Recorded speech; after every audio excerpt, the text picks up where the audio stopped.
સાબરકાંઠા જિલ્લામાં સ્થાનિક સ્વરાજની ચૂંટણીઓને લઈ છેલ્લા દિવસે ઉમેદવારી ફોર્મ આપવા માટે જોવા મળી ભારે સંખ્યામાં ભીડ। રાજ્યમાં મુદત પૂર્ણ કરતી સ્થાનિક સ્વરાજની ચૂંટણીનું જાહેરનામું બહાર પાડ્યા બાદ ઉમેદવારો ઉમેદવારી ફોર્મ ભરીને ચૂંટણી લડવાનો ઉત્સાહ જોવા મળવા પામ્યો હતો। ચૂંટણી જાહેરનામા મુજબ ગત 11 એપ્રિલને શનિવારે ઉમેદવારી ફોર્મ ભરવાની છેલ્લી તારીખ હોવાથી ઉમેદવારોની ભારે સંખ્યામાં માનવ મહેરામણ ઉમટ્યા જેવો માહોલ જોવા મળવા પામ્યો હતો। પ્રાપ્ત માહિતી મુજબ રાજ્યમાં યોજાનારી તા 28 એપ્રિલને રવિવારના રોજ મુદત પૂર્ણ કરતી સ્થાનિક સ્વરાજની ચૂંટણી જાહેર કરવામાં આવતા આ ચૂંટણીમાં જિલ્લા પંચાયત, તાલુકા પંચાયત અને મહાનગરપાલિકા અને નગરપાલિકાઓનો સમાવેશ થાય છે।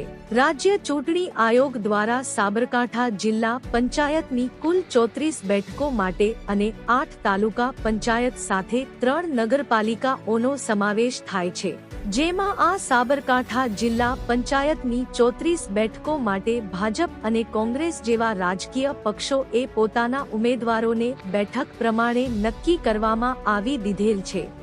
આવી તાલુકા પંચાયત સાથે નગરપાલિકામાં પણ ઉમેદવાર નક્કી કરવામાં આવી દેતા ઉમેદવારોને ફક્ત ઉમેદવારી ફોર્મ જે તે બેઠક પર ભરવાનું બાકી રહ્યું હતું।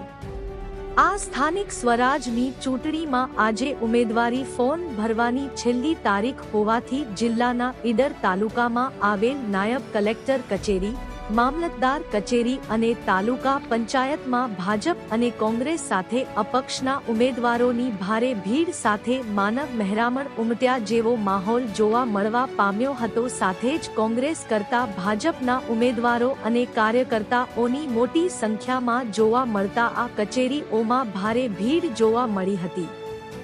સ્થાનિક સ્વરાજની પ્રથમ વાત કરીએ તો જિલ્લા પંચાયતની બેઠક માટે કુલ 22 ઉમેદવારી ફોર્મ ભરવામાં આવ્યા હતા। સાથે તાલુકા પંચાયત ચૂંટણીમાં 28 બેઠકો માટે કુલ 102 ઉમેદવાર ફોર્મ ભરવામાં આવ્યા હતા અને નગરપાલિકાની 7 વોર્ડ માટે 90 ઉમેદવારી ફોર્મ ભરવામાં આવ્યા હોવાનું ચૂંટણી અધિકારીઓના મારફતે જાણવા મળ્યું હતું। રિપોર્ટર જનક જાદવ, સાબરકાંઠા।